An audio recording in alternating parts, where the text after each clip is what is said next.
International Association for Near-Death Studies presents NDE Radio, a weekly exploration of near-death experiences and similar encounters with the other side. Now, here's your host, Lee Witting.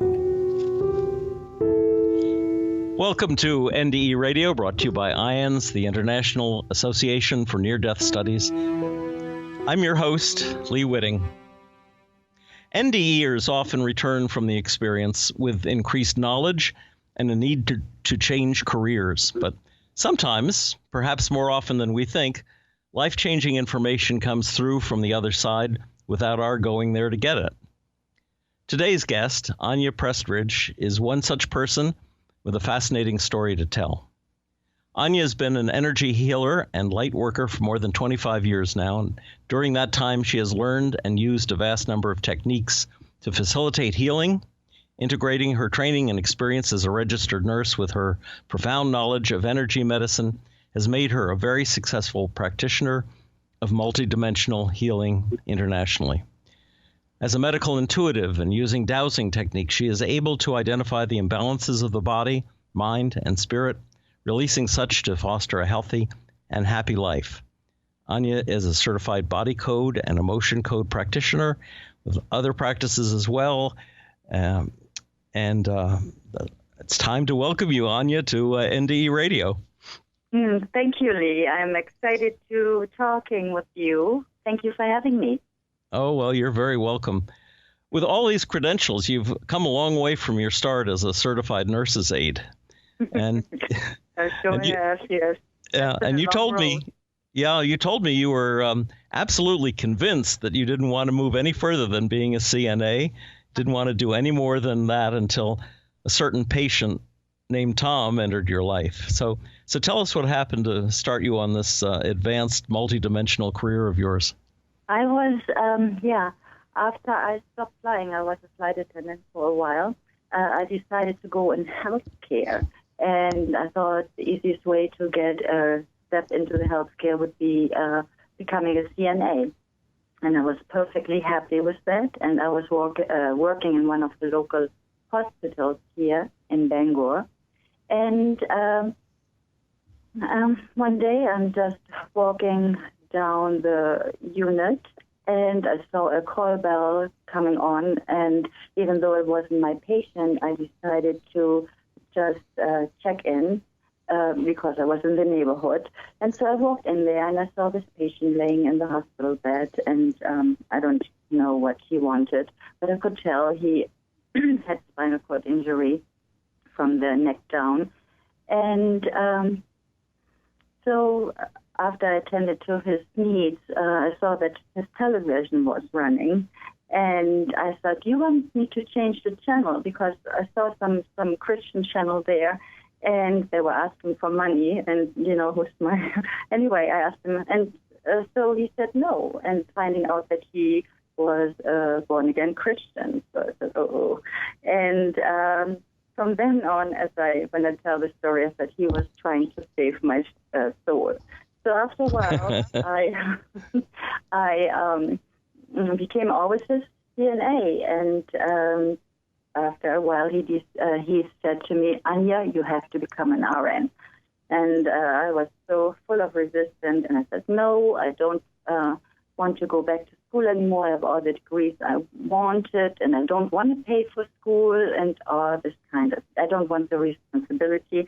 So I had all these arguments against it. And nevertheless, he said over time, he says, I have my whole church praying for you. My family is praying for you. Everybody's praying for you. You need to become an RN. So that went on over time, and he got discharged, and he got readmitted again, and I became a CNA again. And then one day I said to him, so I got kind of fed up with him, I tell you what, when you start walking again, I'll become an RN. Right. And he was a quadriplegic, right? That's right. That's right. So, he has been a quadriplegic for over 15 years at that time. Yes. So, and that was the end of it. I think, I'm not quite sure about the timeline, but a few months later, he died. And I one afternoon, I was sitting in front of my computer, and at this time I was going into these chat rooms, and it was one of those psychic mediums chat rooms, and I was just watching what was going on the screen and watching the conversation. Then suddenly I got this text message from a total stranger. I checked the profile out, and the text message said, I'm sorry to interrupt, and I know you don't know me, but I have a message for you. And so I already got an eerie feeling for some reason. And I said yes. And he said, this message is for Tom. And I knew immediately who he was talking about. And he said, the message is, I am walking with the Lord. And I think I cursed out loud. And I said, oh, God. Anyway, needless to say, I applied to nursing school, and everything went so smooth. I immediately got accepted, even though there was a waiting list for several years. All the paperwork, I expected there would be all kinds of stress with paperwork because, my transcript had to be translated and certified from Germany and so on. But nothing, everything went just really smoothly. Then one day, I was with my nurse. I was a student during my education, and that was actually at the height of my panic disorder and phobia. There was a reason why I actually got into healing. It was really in order to heal myself, and I was very agoraphobic, and I had to go with my students, with my nurse. I was a student at that time. Go somewhere in the middle of nowhere, as I perceived. Probably was just one town further, but I really thought it was at the end of the world.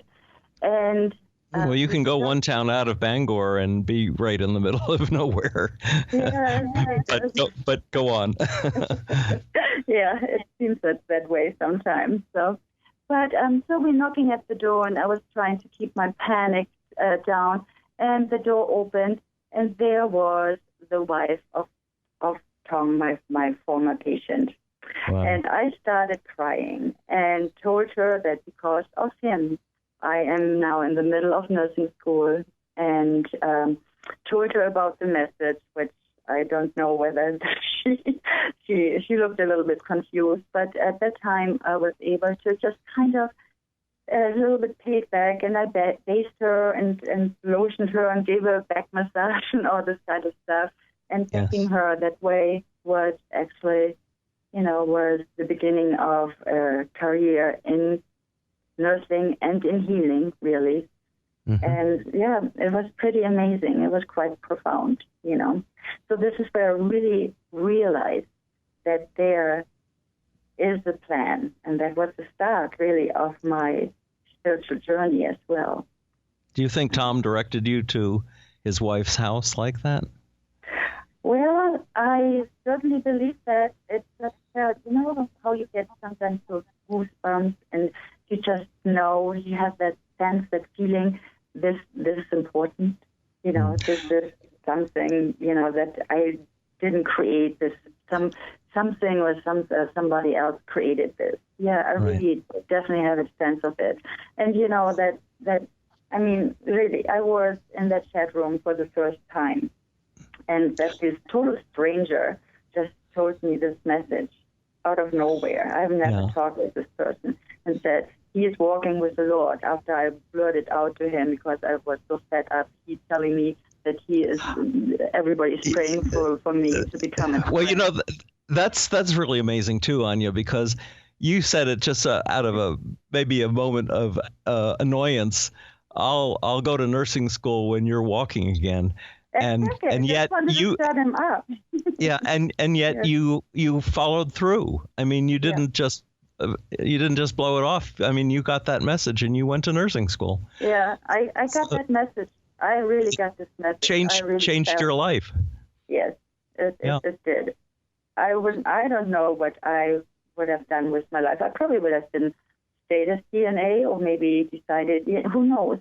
But that was really a catalyst of also opening up that, and then of course of going through the panic disorder and Yes. that really the difficult time I experienced at the time in order to heal myself. So I started learning all. I was going to say, you told me at one point that you, even though you had been a flight attendant, you were even became afraid of flying. Yeah, I became afraid of flying. That's a lot of anxiety. Yeah, I couldn't see my family for many years because of that. I barely could make it out of the house, and it was really just one incident which really changed the way I looked at life and didn't feel safe anymore. I had, of course, PTSD, and then also it went into physical manifestations. Suddenly I had all these allergies, all these physical pain, and even though, of course, I believe in Western medicine because I am a nurse and I'm the first one to pop ibuprofen, when something, Yes. when there are aches and pains there. But then now I'm going deeper. Yes, you went far beyond Western medicine in your practice. So, tell us that story, how you got into that. So, because I had all these crippling anxiety and panic attack, and I had a phobia of medication, so I couldn't even really take any medication. Cognitive behavioral approach didn't work. My brain wasn't wired for that, I guess. And so I became a Reiki practitioner, level 1 and level 2. And, of course, I had plenty of time since I couldn't go really anywhere, since I couldn't leave my house. I was online a lot and just trying to learn more and more on how to conquer this mental illness. And then I met all kinds of interesting people online. And one of them was my friend John. He lived in Colorado, Creston, Colorado at this time, and he was also a Reiki practitioner. And at that time, I was starting to learn remote viewing. And sometimes, how you have that connection to people and you just know what they would say or where they are or so on. Anyway, one day I was laying on the massage table and somebody gave me a Reiki treatment, friend of mine, and I decided to send some Reiki to my friend John. And I couldn't find him. I've done that before. That's when, I tuned into him. I knew exactly where he was and even what he was wearing at this time, which wasn't really difficult because at that time he was living in Florida, so I assumed he would wear some shorts. And but I just couldn't find him. Initially I thought, is he blocking me? But it didn't feel that way. So then I just kind of let it go and sent Reiki to other people. And then later this afternoon, I was online again, and I saw him showing up online, and I texted him immediately, where were you? During the same time, he texted me, not right back, but during the same time I received this text message. I was out in space, so in the universe with the Ascended Masters and Loved Ones. And I said, what are you talking about? So he told me that he just, in the morning, he got the Reiki Master Attunement. And I asked him, so who was that? And when he told me his name, the Reiki Master, his name is Shadow Wolf, I had this incredible sense of deja vu. Because about half a year before that happened, this incident, I was standing in the middle of the night on my balcony and looking up to the moon, and it was kind of a chilly fall night. There was the full moon, and I heard a noise, and I looked down to the railroad tracks, and I saw a wolf staring up at me, and I thought, oh no, that can't be it. It must be just some stray German shepherd. So I looked a little bit closer and kind of stared at him, and no, it was definitely a wolf. The shape, the silhouette of his head, the eyes was incredible. And this wolf was just standing there by the railroad tracks and staring up. And of course, I was staring down. I thought, this is really crazy. So, of course, I'm a total, Star Trek fan and so on. So I decided, hey, I'm just going to do some sort of mind meld, Vulcan mind meld, and see what happens. I was kind of chuckling there. Mm-hmm. And so I got myself into a little bit into trance and started tuning into this wolf's energy. And I don't really know what happened, but after a while, I woke up out of this trance, and I heard a voice saying, "Don't forget this." And this wolf, it was standing there in the shadow with the full moon. And so I had this voice saying, "Don't forget it." And I walked inside the house and immediately forgot about this. I just tried to get warm. So I called the Reiki master up. 5 hours later, I was still on the phone with them talking, and we had this incredible connection. Needless to say, I became a Reiki master. And that was, 20 years ago or so, Reiki master. And he was doing more the old-fashioned training, so I became an apprentice and working and trying to give energy to people around the country. So I had a couple of years of this apprenticeship with them. During this time, he was also a hypnotherapist, and I have never been hypnotized before. Doubted that anybody would get, through my stubborn, German mind and get me actually so relaxed that I would be hypnotized. And so I said, let's just try this. I've never done it, and really my expectation was this is not going to work. And really, we only wanted to just work on an issue I had and see what's coming up. Next thing I know, I'm still very much aware that I'm laying on the table, but I'm seeing all these pictures, more stories, almost like looking at a large screen TV. But it was so real. So I could feel the clothes, the material on my skin. I could smell. I could smell the blood during one of the stories. What happened was, or what I was seeing in my mind, was I'm going down a river, and was a boat shaped like a swan. And from time to time, I jumped out of this boat, and went into another timeline. There were timelines of me going into a cave, and suddenly I'm wearing this leather and fur clothes on my body. And next thing I know, I'm around the fire with my other sisters, so to speak. For some reason, the word sisters came in my mind, although I knew intuitively they were really not my bio sisters. But we were around the fire, and then suddenly this very grim-looking Neanderthaler, there was during this time where we just got from the hunters to the gatherer time area. And so he just stood there, and there was not a lot of conversation. A lot was some guttural sounds, some gastrics and mimics and so on. And I ended up on his fire, and needless to say, I became his woman.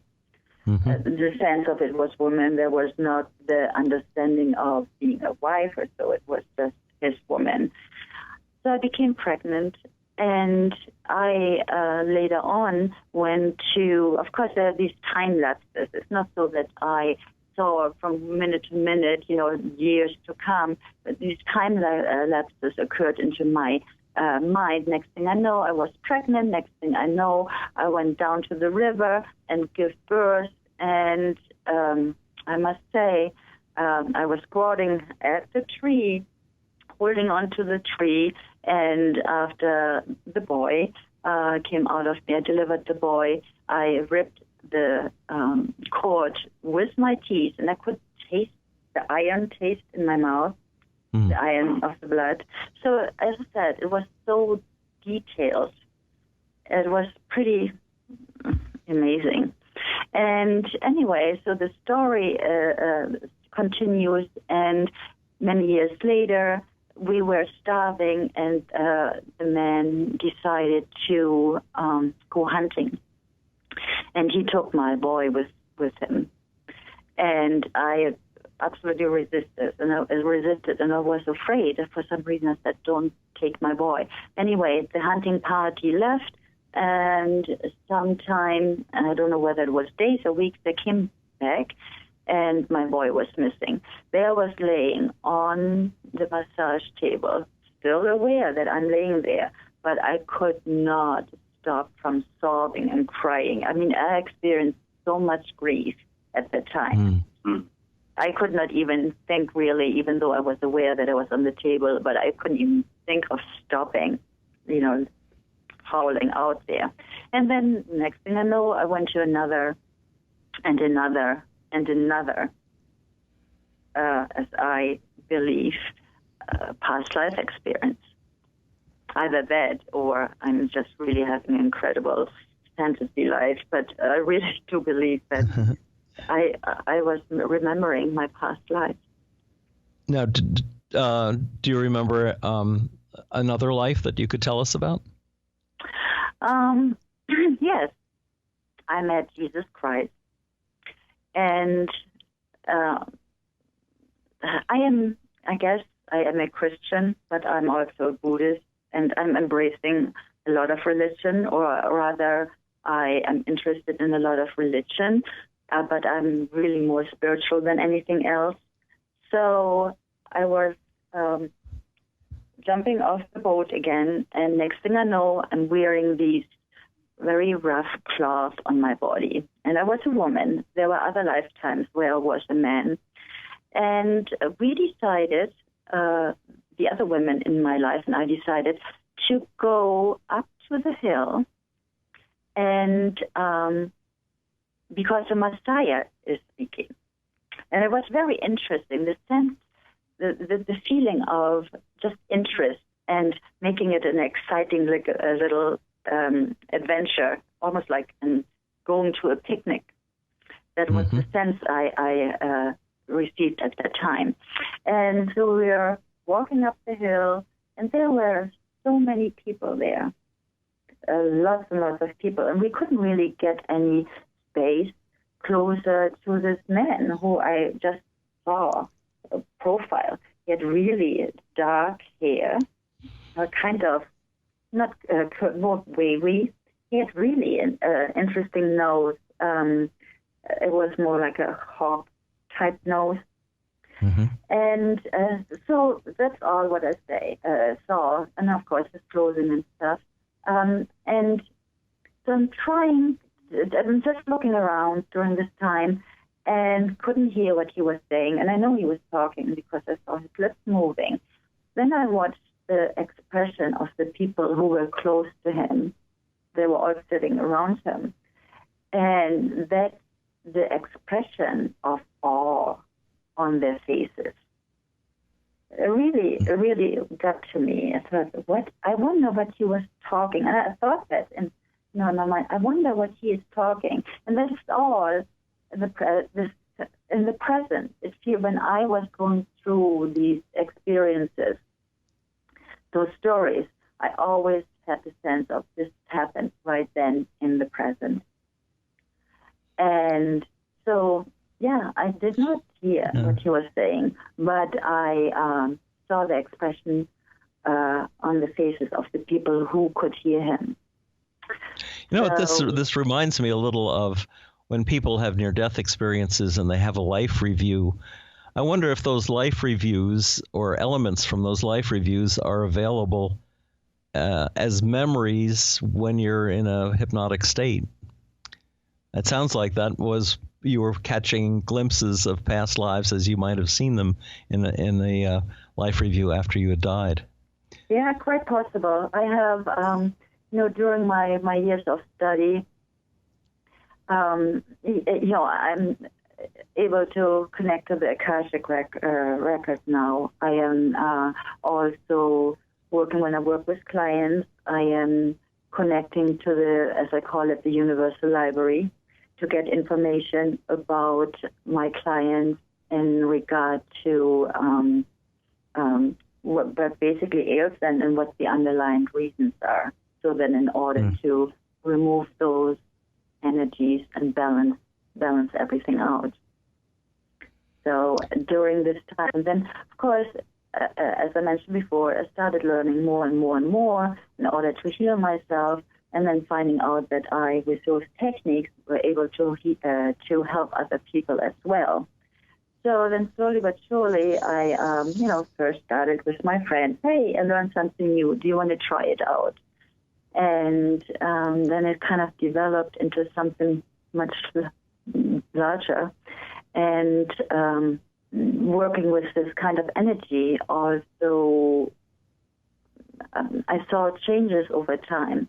I'm working with a friend or acquaintance, and next thing I know, I'm seeing all of these people. So I'm describing these in my mind.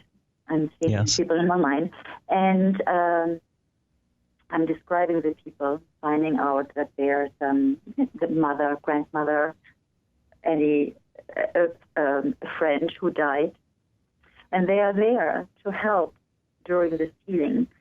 That's what I at least perceive. Sometimes they're just coming in to say hi, and then just observing the session. Other times, do you feel that if someone comes into the room when you're trying to work with a patient and they're related to the patient, are they sending energy from the other side to help do the healing as well? Maybe. What they are doing during our session, they are literally showing me what to do. And they are also, I get a sense sometimes I need to ask this question, because the way I work is the more precise my questions are, the better the answer. And that's what I do. I connect with muscle testing to my clients, and then I get the answers. However, if I don't ask the right question, I don't get the right answer, what I have experienced. And so that's the way we are doing our healing sessions. Then, as I mentioned earlier, I'm also very much fascinated by the universe. So whether it's because I am so more in tune, my interest is the universe, the cosmos, the unknown. But I also getting information through other extraterrestrial beings. And I know that sounds for some people a little bit unusual, to say the least.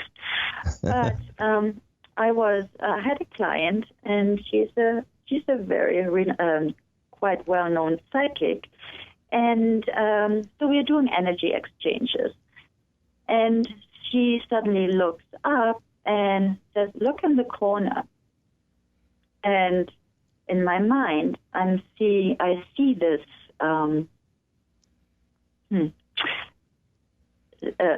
alien. Alien who looks like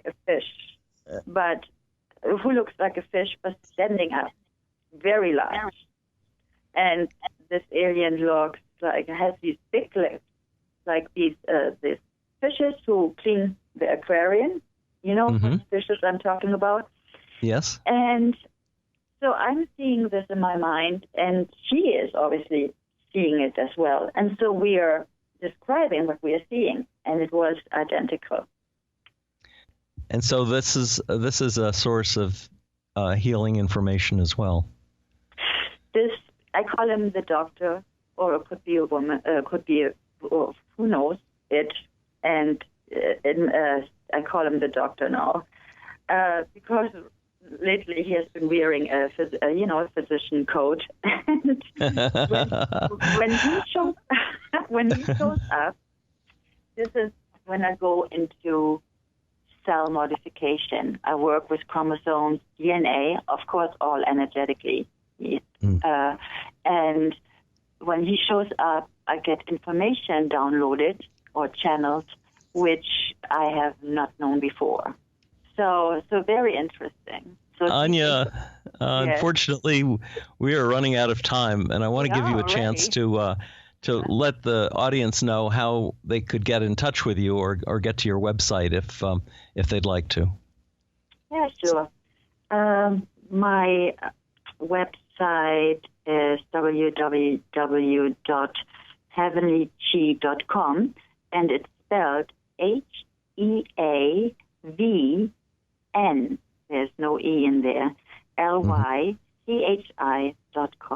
Or people can also find me on Facebook, and we can take it from there. Anja Prestridge. So. Great. Well, thank you, Anja. This has been a fascinating conversation, and there's so many more stories I could tell, of course, and more experiences. We will definitely have to you come back again. And to our audience, if you'd like to listen to this or any of our past shows, just go to our website at nderadio.org. And for more information about the work of IANDS, check out that website, IANDS.org. And tune in next Monday, 11 a.m. Eastern, for more NDE Radio. This is Lee Witting saying thanks for listening.